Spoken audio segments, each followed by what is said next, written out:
We are very excited to let you know that we're in the planning stages of a group due to begin on the 7th of October. It's going to be for 2 hours on a Tuesday evening, the first and the third Tuesday evenings for 3 months. It's for autistic people in relationships with non-autistic people. It's really a place for support, connection. We're going to limit the numbers to a maximum of 8. It'll be online. I think I've covered everything. Is there anything I haven't covered, Leo? For more information, go to autisticlicense.com/groups.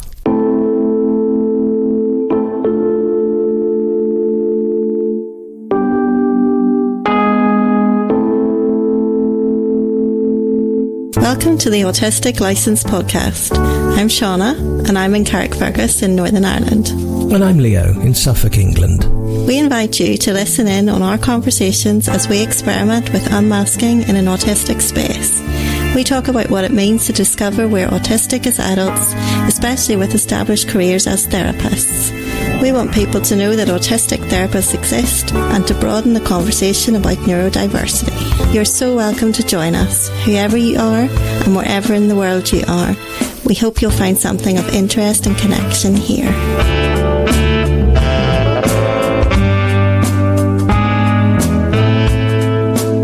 So, Leo in Suffolk. Yes. I don't know if by the time we edit and release this we'll have replaced the intro, but we need a new intro because I'm not Leo in London anymore. I'm Leo in Suffolk in England. You are still Siana in Carrick in Northern Ireland, Carrickfergus in Northern Ireland. Carrick is what local people say. It is, but you say Carrickfergus in the introduction. In the intro, I do. So exciting, hot off the press news. Leo has moved officially. Man, oh man. Yes, I'm a little bit sweaty and a little bit tired. There's sweaty again for us to edit out. Yeah, I don't know why you said that again. Because it's been a sweaty few days. Because I've been... That's how it is. It's the human body under strain. It's been a little bit warm, but that's all right. But it's been a moving house a few days. And it's done, and it's been done for a couple of days now. This is my 3rd day in the flat with all the boxes, but I do still have all the boxes. So that's a big job, which I would normally have just done through the week. But I made a commitment to sit my parents' dog back in London for the next few days while they go to Paris. So I'm actually driving back down to London today, which is Monday, and I'll be back here on Friday. Yes. And then I'll be back here permanently. Yeah, our listeners are going to wonder at your globe-trotting parents, because it feels like every time we talk, they're away gallivanting somewhere. They are gallivanters. That's exactly what they are. Yes. They have both now turned 80 in the last few weeks. It was Mum's turn to turn 80 the day I moved here, actually, on Saturday. And they were globe-trotting then. They were on a week's holiday in Norfolk, which is the adjoining county to this one, to the north, so they actually weren't far away, and they were coming back to London on Mum's birthday, and they did pop in to see my new house on the way through, which seemed to go down well. Yeah. And then I followed them back to London to have a birthday dinner with my mum and family, and then drove back up here afterwards. And then I've been here since, and then I'm going back down this evening for to look after their dog. Or to look after their dog. And the move got postponed. It was meant to happen on Friday. And then there was a situation beyond anyone's control, which led to you having to do that thing that autistic people love to do and adapt moving your entire life by 24 hours. Yes. So that was quite a challenge. It was designed to test me, that's for sure. I stayed. So yeah, a thing happened with one of the guy who runs the removal company. Was delayed for a while unavoidably, and he was very open and honest about it and rang me on the morning, and I didn't know if I was going to have to make other arrangements through the day. He did eventually become available at like 5 in the evening and did offer to do the move there and then through the evening. And it's not a local move, so I've moved 93 miles away out of London in a northeasterly direction to where I am in Suffolk. So I didn't fancy doing it then, and fortunately, very fortunately, he and his colleague were available the following morning on the Saturday. And they were quite incredible. You know what moving boxes look like. And they come in kind of 3 standard sizes, and I think I had 4 of the large ones and 30 odd of the mid-size ones, and maybe 5 of the smaller ones, plus furniture like an armchair, office chair, big desk, 2 big bookcases, 3 smaller bookcases. It was a lot, but it wasn't as our listeners do know, I was moving by myself, so it wasn't everything in the flat. It wasn't, and it was incredibly organised. Like, I really think that most movers would think that you were a dream to move, because you did have these standard size boxes and they were packaged well. They were all just sitting ready to move. Like, a lot of people wouldn't have all of that. Labels on 3 sides so that you could see which room they were going in from any angle. This is all, by the way, just a couple of YouTube videos that I watched earlier in the week, because I ordered a load of, specific moving boxes in a pack. And then I watched a YouTube video on how to assemble boxes, because it's very obvious, and you just do it. You would just make them into a box shape and use parcel tape to seal them. But actually, there were a couple of really good specific tips in there about how to. Anyway, it doesn't matter. Maybe I'll link to those very specialist videos in the show notes, and also how to pack them so that they retain their shape and stuff. It was really useful. So yes, it was an easy move, and I had all the furniture that I was taking was clear and ready. Nevertheless, they were still amazing. They still took, things. I mean, they had lots of gear. They had trolleys that go up and down stairs for big things. They got my desk out of my office. I have no idea how they did it, because it didn't look like it was going to fit to me. Did you make it in the office? Was it built? Yes, it was flat packed. That's exactly right. And that was the first thing he asked when he was looking around. Yeah. So does that come apart? Did you build that here? And I said, yes, I did. I don't know. But however they did it, they actually got it out in one piece and didn't have to. So I'm sat at it right now talking to you in my new office. And they arrived at 10 to 9 in the morning. They were packed and on the road by 10:30. That was incredible. And at this end, they emptied everything from the truck into my house, everything in the right rooms, and that took them 45 minutes. And I just, I'm a bit blown away. Yeah, that is amazing. When I'm remembering whenever we came here, but every single one of our boxes would have been like different sizes. Well, that's what most people do, isn't it? That's what most people done. And I remember it took them a long time to get everything in, but partly because I was going, take that there. I think that should go there with every box that was coming through the door. I think we would be very different. There's a different AuDHD makeup in both of us that is relevant. But also, you did say that your ADHD medicated brain felt like it was helping you to just see the tasks kind of line up in a different way than they might have otherwise done. That is absolutely true. And I actually did a little experiment around that yesterday. So how many jobs are there in packing up a home and then moving it? It's thousands and thousands of individual steps. And normally I would have been overwhelmed just by the volume of them, and that would have been paralysing. But I did find that It's definitely, well, I assumed it was a medicated thing, that I'd taken my Ritalin and that was ordering my thoughts comfortably for me. And I did an experiment yesterday where I didn't take my meds yesterday because I didn't have to. There wasn't anything that was absolutely time critical. And I did get lots done. Okay. But I did a tiny bit of one job, then I noticed something else and I went into the other room and I did a tiny bit of that job and I did that all day. Yeah. Horribly inefficient. I would have got twice as much done. So that really proved to me that I can't I really can't keep the focus in an order that's useful unless it's a routine thing, in which case I don't have to think about it. But none of this is routine. This is all one-off things. And also I've moved I've moved my things from a 3-bedroom flat, which is most of the furniture I'm not taking. So I'm into a 2-bedroom house.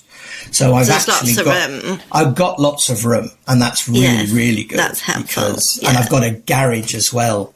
Yeah. So that when I've unpacked a bed and the box is 7 feet long, or a fridge, which is even longer, and I've got lots of things like that, then I have somewhere that I can take all the packaging and keep it out of sight and then organise it into recycling. It is a very, and this was the entire point of the move, really. It's a very autistic friendly environment.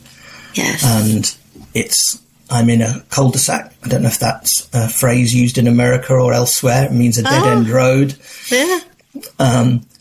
And I'm near the end of that, and it's residential only, and it's a village. So there's like no passing traffic. There's no road noise of any kind. There's just birdsong. And I've come from Tottenham in North London. You can Google that and see what you think, how noisy you think that place might be, and you'd be right. And it's bliss. It's absolute bliss. I'm very happy, and I've been sleeping really, really well, even though until today I didn't have a mattress, so I've been sleeping on my new sofa bed, but I've been sleeping very well. And your body is very good at kind of just grabbing the sleep when it can get it, because previous to that you weren't sleeping. Like on paper it would have looked like you should have been in a massive sleep deficit, but you weren't necessarily feeling it, which is really good. But then now your body's done that, and then you'll be able to go on less if you need to over the next wee while. But I am really interested whenever you talk about that medication thing before, because I obviously do not know what it's like not to live just going from one thing to another thing to another thing to another thing. And I guess I've always thought, the things get done. And they do, but it's probably true that they get done much slower. And so then at times whenever things need to get done efficiently, but maybe I structure my life that it's like there's enough time for it not to have to be that quick. Or then maybe I get more stressed than most people because I know that it takes me so much longer to get things done, because it doesn't paralyze me to see all of the things. I can still kind of just work at what I can work at. But maybe it stops me. It does probably stop me taking on things, because I know that then that would become stressful. So that's why then psychologically I look at stuff and I go, well, I obviously could not do that because I've got all these things that I know take me longer than they take. I maybe overestimate, or I would say realistically estimate, because I know myself and how long it takes to do things well enough by now to know that I do all that wandering around to get it done.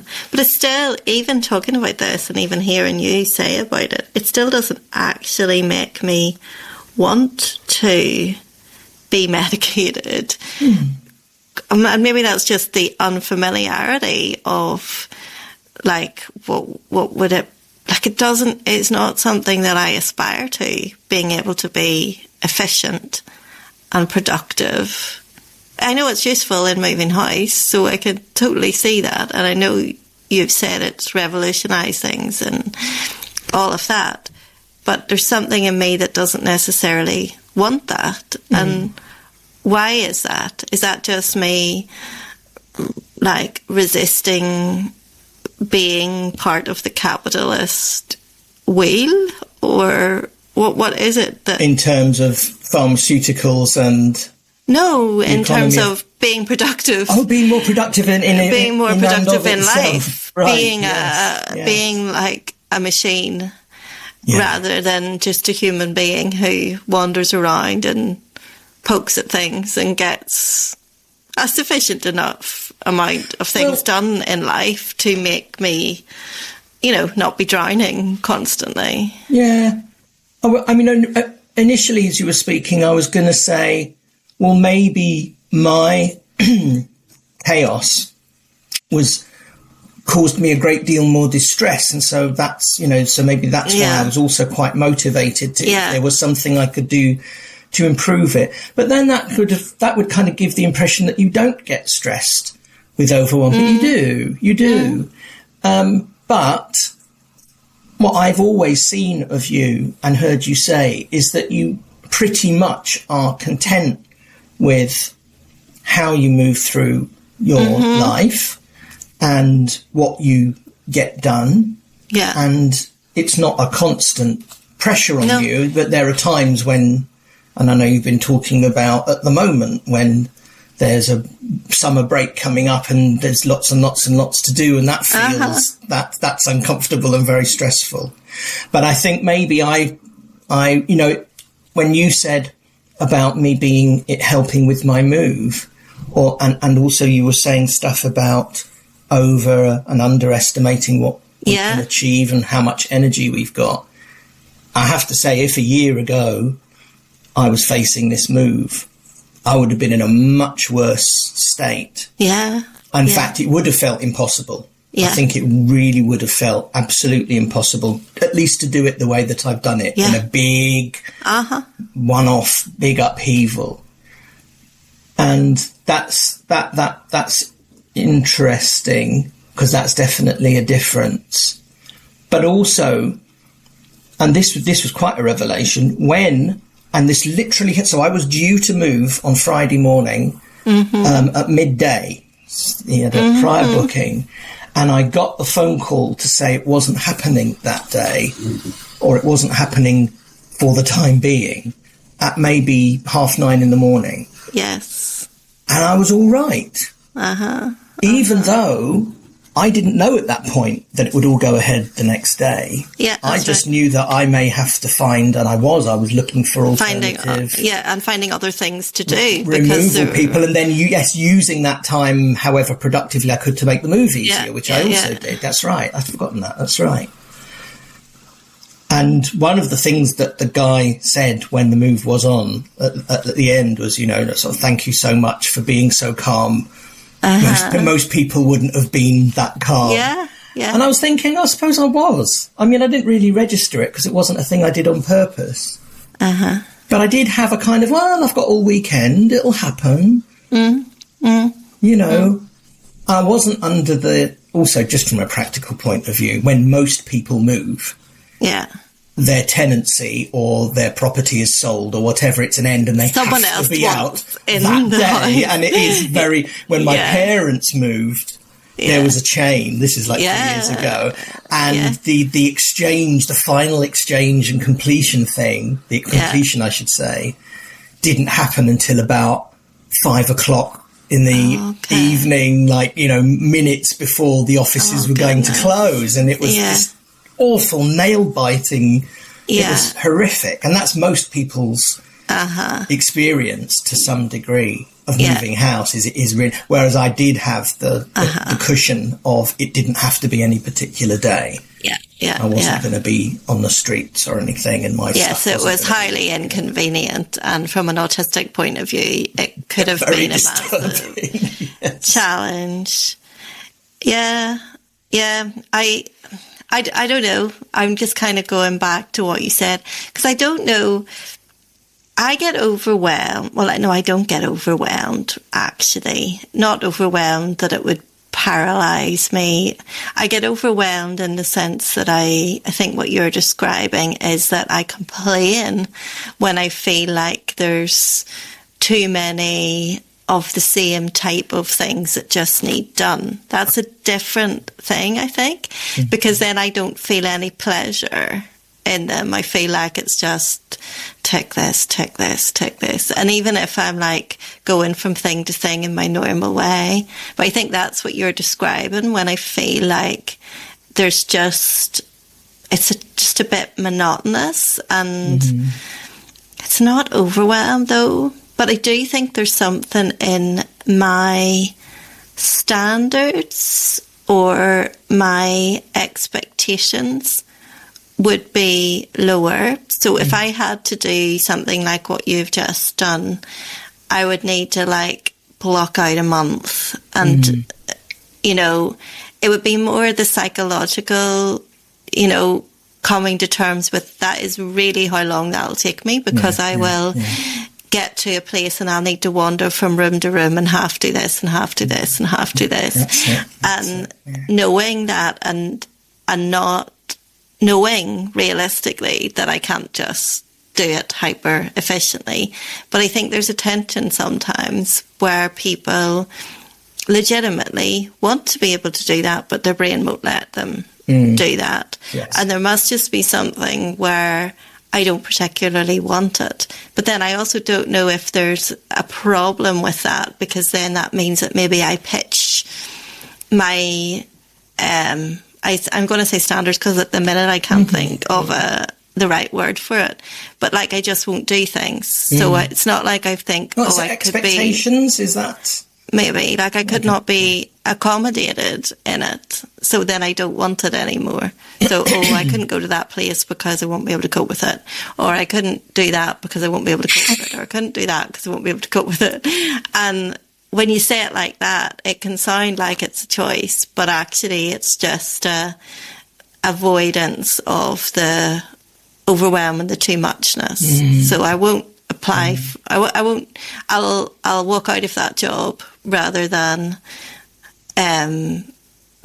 expect to get help to be able to do that job, or I won't apply for that job because it'll be too much for me and I don't want to have to not perform or something, you know. And yeah, so then it affects like my ambitions or what I might want for myself. And I guess a lot of people don't give that up so easily, as I think I actually did give that up, you know. And yeah, when it's actually a legitimate thing that obviously people want to be able to work full time, earn a certain amount. But for some reason, it's been easier for me, or maybe it's just made me more content to let go of that. Yes. Yeah. Maybe we've both done very, very different versions of that. In that, although I've always, you know, for example, I've always loved the idea of not living in London and living in the countryside, but I've never actually done it. And a big part of that, that's just to do with me, really, is that in my mind, there would be lots of things to let go of, like a 24-hour shop, you know, 2 minutes walk from my house, having facilities nearby. You know, when my health was worse, I wouldn't want to be far from a hospital. Yes. You know, but all kinds of things, and social things, I suppose, and they've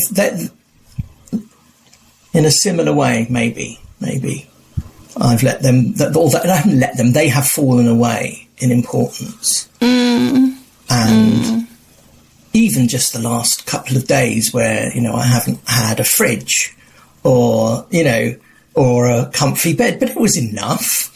I wouldn't want to live like that forever, but it was okay. It was fine. Before we went to really? So I was going to say, before we went to record, I was like, you said I don't have my headphones. I don't know where my headphones are. Yeah. That would have been like anathema to London, Leo. Like, you'd have been like, you need your headphones to leave the house, and you need your headphones to walk down the street or go shopping.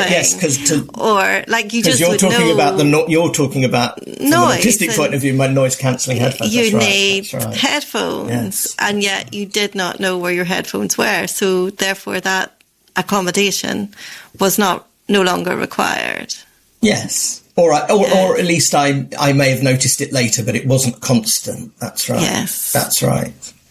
And I think another thing we've both done in different ways is we've both touched on this idea of, consistency yet again, and inconsistency that, you were talking about. I noticed when you were talking about what you reframed as not overwhelmed, but something similar, like lots and lots of things to do. Some of those things. So there was a very stereotypically autistic feeling around the idea of moving house, that it would be a very long project for you, and that you'd have lots of adjustments to do psychologically to prepare for such a massive change. Yes, absolutely. Actually, so did you. I mean, honestly, absolutely. You did. It's a very, very long time. To work all that. Yes, all that through. So it's not fair to say in that way. But in terms of actually that wasn't the contradiction. That wasn't the inconsistency I was thinking of. Okay, go. The inconsistency was that from you. And then when there were all of these tasks, one of the off-putting things about them that you named was that they were repetitive and that they were just same. Yeah. And that, of course, then goes against a stereotype of what an autistic brain likes to do and is comfortable doing. Yeah, but that's because there's the ADHD in there. Yeah, exactly. Yes. That's true. That's also true. But even if it weren't, it's just useful, I think, for other people to hear that the stereotypes are there for a reason, because they often apply, but then suddenly there's something that's a curveball and that doesn't fit at all, and that's just an individual thing, and it's to do with the very specific context of how that came about. Yes, and that's what I often get picked up on.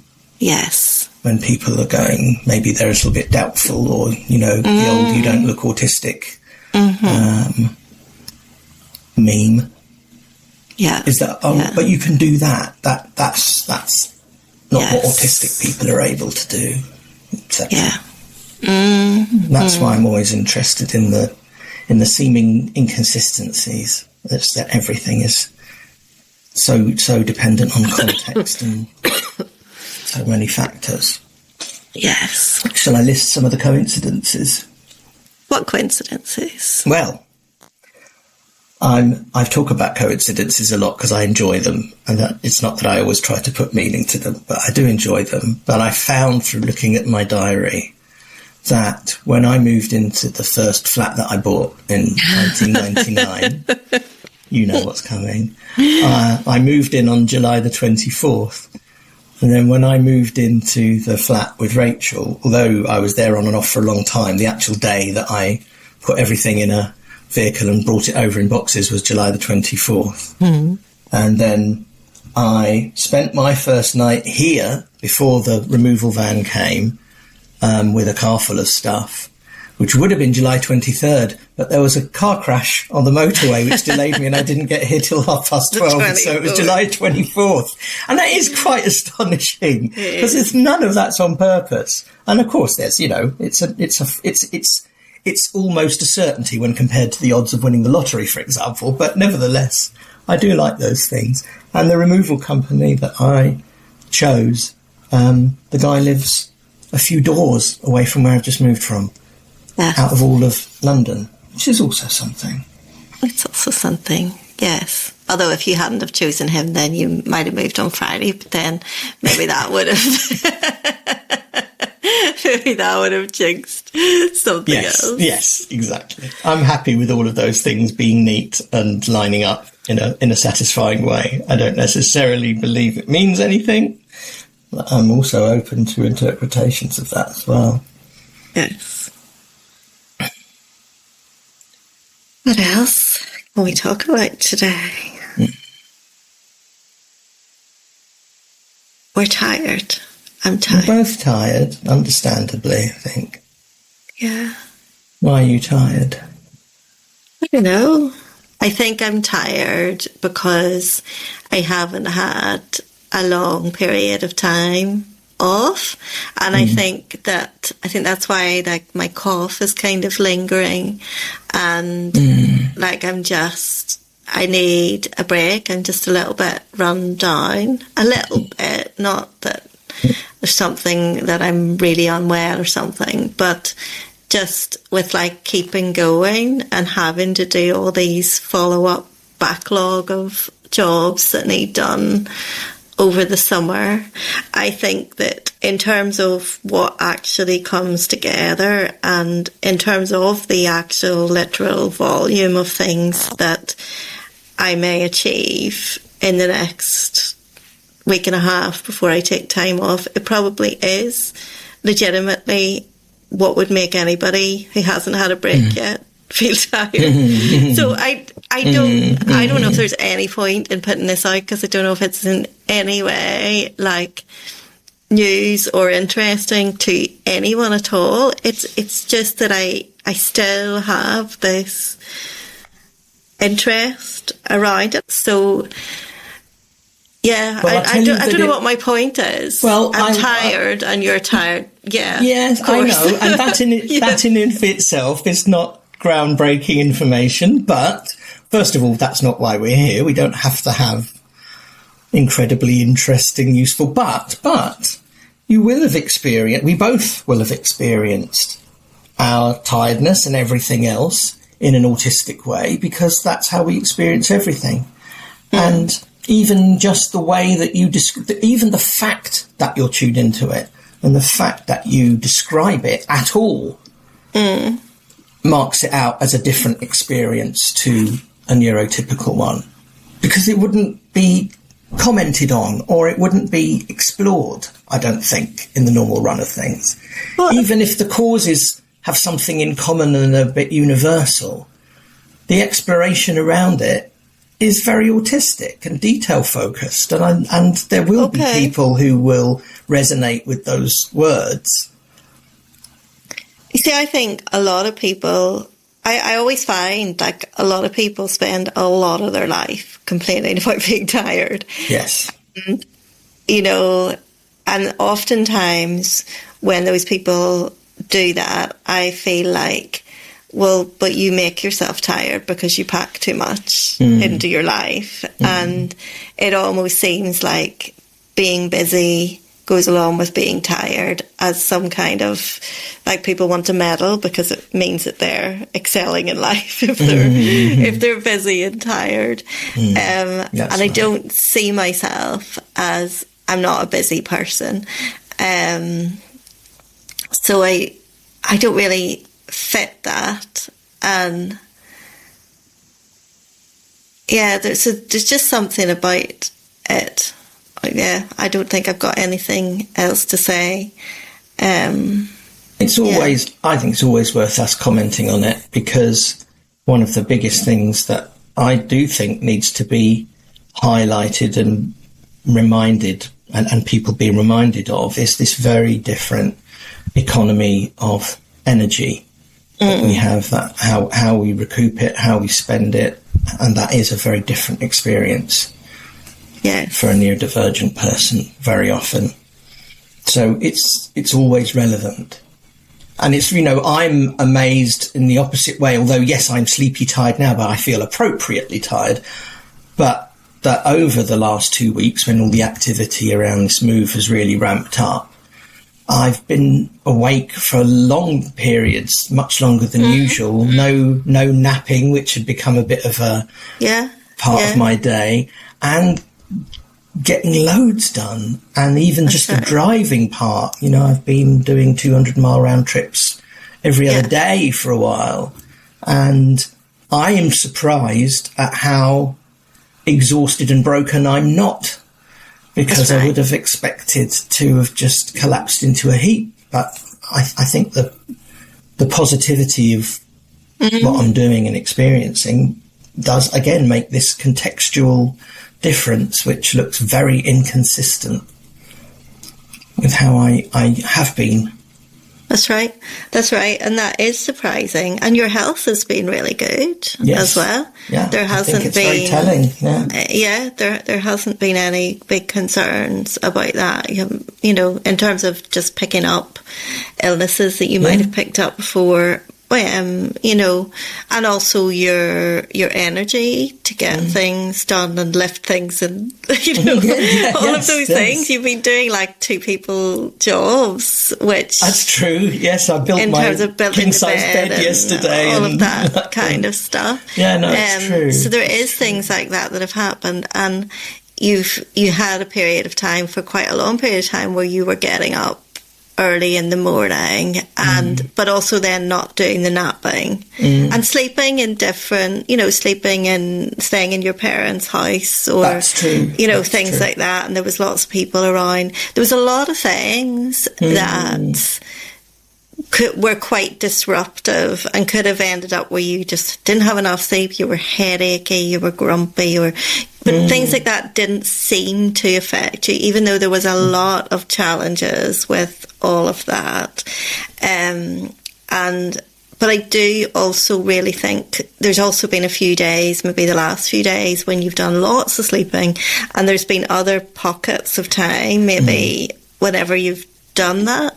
And I think that is something specific about where your nervous system or your sleeping or wake sleep cycle, whatever, appears to be able to do that. And I don't think mine's not able to do that until I'm properly off. So I will just get tireder and tireder and tireder, and just not be able to, I don't have the skills, my body doesn't switch itself off like yours will. You'll just sit down, lie down, you'll be out. And if there's a few hours to take, you'll take it in whatever time of the day or night it happens to be.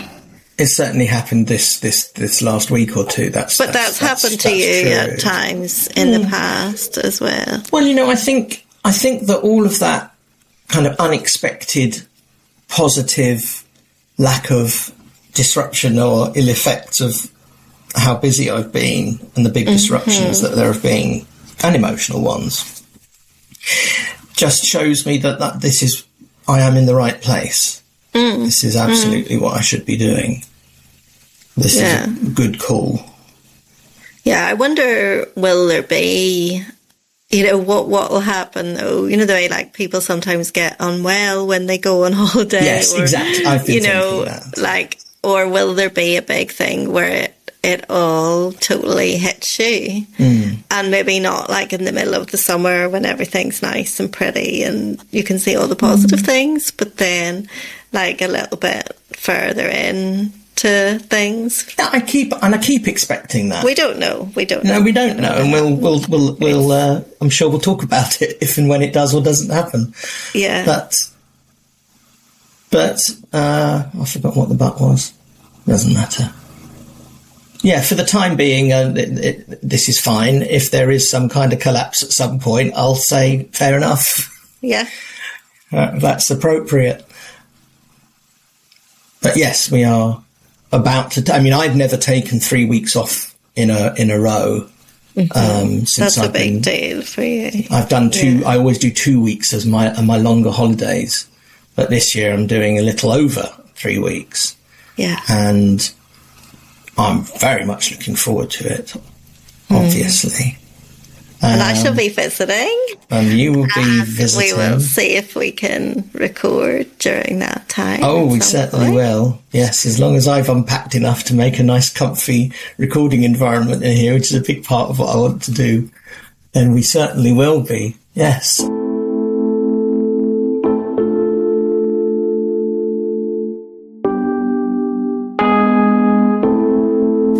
So, I think now we've gone off a little bit, but my mind is coming back to something we were talking about earlier, where I was saying about everything, it all being the same stuff. And we started to talk about, like, all the stuff I'm doing is the same stuff and I need variety. And we were talking about the connection with ADHD.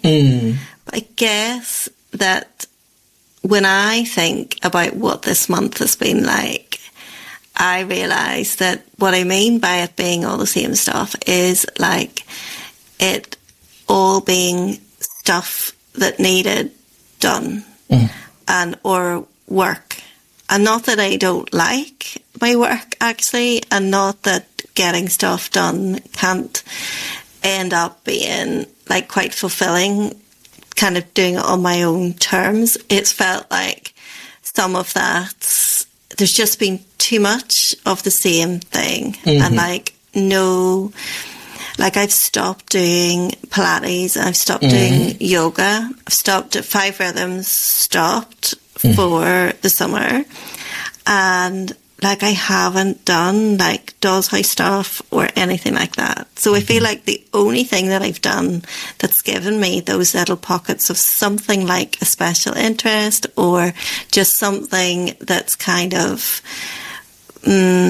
outside of myself is the plants and the garden stuff. And I think that's why, like, I always default to talking about that whenever I just want to talk about something interesting. That isn't the yeah, because I don't really want to talk about getting the other stuff done. And I think that I am developing more of an interest and more of a connection with my plants and the tree. But I also think that it's because it's the only, like, different thing, because I've been actively choosing not to do some of the other stuff because I've really wanted to get, there's been so much work kind of stuff that I need for, that I needed to get in kind of place for the new season, term, whatever you want to call it, because of changes that I'm making in my practice and, like, just time critical stuff that needs to be sorted out financially, and with having some access to work support, and you know, there's kind of a question mark over some whether I'll continue to get an ongoing benefit, to use a UK term, in relation to for Lana, because of her age, because she's turned 16. So that application was just a really big application. It's a PIP application for anybody in the UK. I had to do that for her because her DLA is stopping, which happens whenever somebody is 16. So that makes a difference because, obviously if I don't have that support coming in, then I have to make money in. That's financial support given by the government that you have to qualify for, and that there are certain points at which it cuts off, and that is it. And there's a lot of horrible admin around that. There's a lot of admin around it, and a lot of people, even if they kind of are eligible, they, it'll get stopped for a while, and then you have to do appeals and things like that. So there's been, like, time critical stuff that I've just had to get in place, and contingency planning and things like that. But I feel like I've ended up, where the balance, obviously, I mean, it's not really surprising, but the balance has meant that I'm feeling more burnt out with that kind of stuff. And I think that's interesting from an autistic point of view, because I think that happens to us quicker, that once we kind of let go of the special interests or of we just let go of maybe particularly special interests, that even if it's for quite a short time, the toll on us, like the way that creeps up, so that we can actually feel burnt out. Now, I don't mean autistic burnout with this. Autistic burnout is a different thing. I just mean like work or task. You just mean burnout. Overspend of energy generally. But particularly in getting things done, so that it felt onerous getting it done, and because I chose to let go of things, and I think that it's the special interests, to use that term, things that we enjoy replenish us so much. Like even a small amount replenishes us so much, and then if we don't do it, even just for a month, then it can lead to feeling utterly exhausted and like losing that sense of losing capacity. It's like they really do replenish us and give us more spoons to then be able to do more.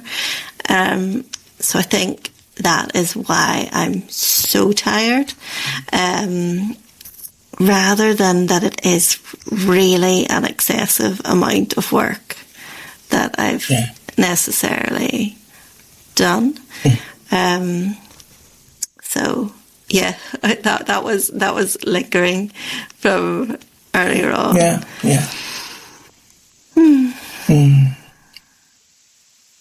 And having laid that out, does that make a difference?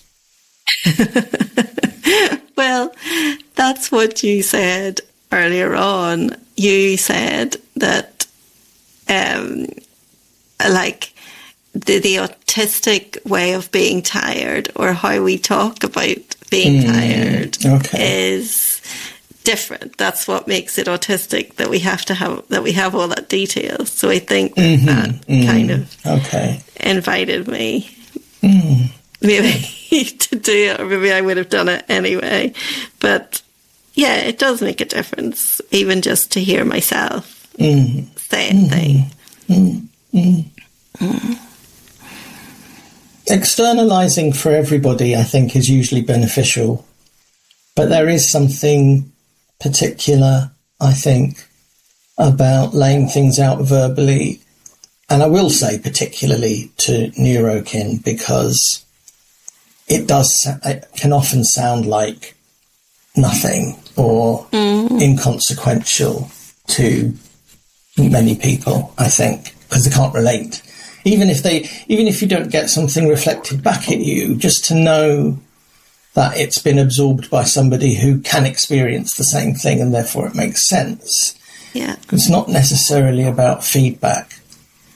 And it does make a difference. And I always think of these things, even like intrusive thoughts or repetitive thoughts, even, that they're on I think of a tape loop in my head, and it's just circling and circling, or worse still, sometimes spiraling. But when you speak it actually rolls out of your head in a linear way, and it's gone.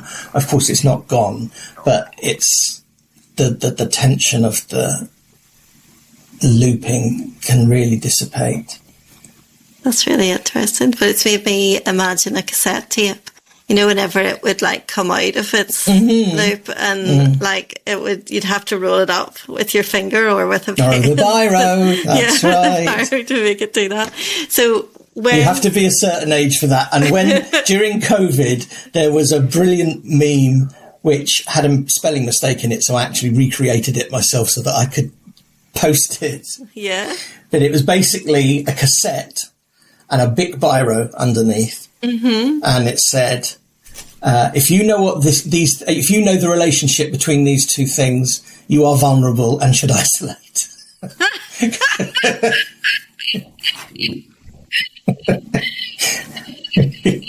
That's right, because I would know the difference, and I don't think that I was. No, but meaning you're old. Meaning you're old. Not vulnerable in that kind of.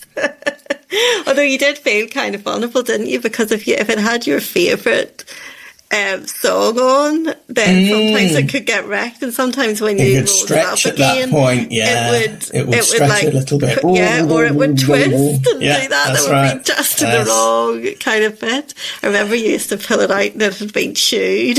Well, how did I and everyone around me not know that I was autistic when aged, I don't know, I suppose 10, 11, 12, I had a full editing kit with razor blade and a little holder and special tape so that you could repair broken cassettes and twisted cassettes.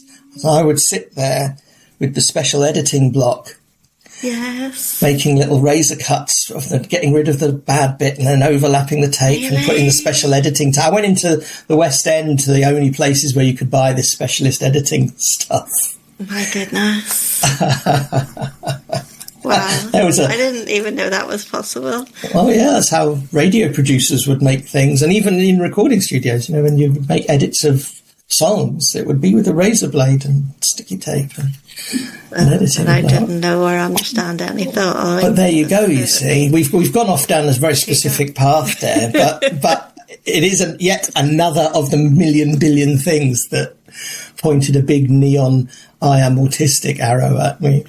At you? Yes. Well, but now I've gone back to the analogy of like someone that has a tape loop and then it gets all chewed up and then it comes out, and like, how do we, well, you see, you could use that to talk about like memory reconsolidation and working with the patterns of what's looping, and how you could change some of those loops and do that together. Or just be with the person, maybe. I say, like almost like whenever it unravels like that, obviously you are very vulnerable. The loop has stopped, but you've got a chance to sit with that material with somebody else. Even and also they can't fix it, and you don't just need wound up and told to get back on with it again. You can actually just sit and look at what's kind of come out. You've made me think about the word remember, which I suddenly got incredibly fascinated by. Did we talk about this? Okay, that's fine. Sometimes I might say things that I've said before. Okay, I'll keep that to myself. Sometimes Leo does this all the time. All the time. Bloody men. Specifically you. Bloody Leo. I didn't say that. But you see, that's actually related to the process of remembering. That, you don't remember. Things get reassembled, and you go, "Oh yeah, I'd forgotten that." You hadn't forgotten it; it just become dismembered and needed remembering. Yeah, that's a good link. Actually, we have talked about that before, but it does really fit here. Yeah, okay, you can have that. Especially if you're having deconstructing or reconstructing or recontextualizing experiences and memories so that they become less distressing. Yeah. Okay. So, anything else before we finish and say goodbye?